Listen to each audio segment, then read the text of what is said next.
కైలాసవాస పరమశివ కారుణ్యదాత సాంబ శివ శ్రీ పుణ్యలింగేశ్వర స్వామి ఓం నమః శివాయ. మహాశివరాత్రికి మాస శివరాత్రికి శివాభిషేకం చేస్తే శివయ్య అత్యంత సంతృప్తి చెందుతాడని చెబుతారు. కాని నిజానికి భక్తుడు చేసే అభిషేకంతో పరమేశ్వరుడు తరించిపోయే అత్యంత శక్తివంతమైన అభిషేకం మరొకటి ఉండదు. అదే మార్గశిర మాసంలో ఆరుద్ర నక్షత్రం రోజున తెల్లవారుజామున 5 గంటలకు చేసే అభిషేకం. సమస్త శుభాలు ఆర్ధా నక్షత్రం నాడు చేసే అభిషేకం వలన కలుగుతాయి.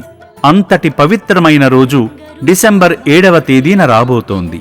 ఈ విశిష్టమైన రోజున శ్రీ పుణ్యలింగేశ్వర స్వామి 12 జ్యోతిర్లింగాల అభిషేక సేవలో తరించండి. మరిన్ని వివరాలకు ఆలయ నెంబర్లను సంప్రదించండి.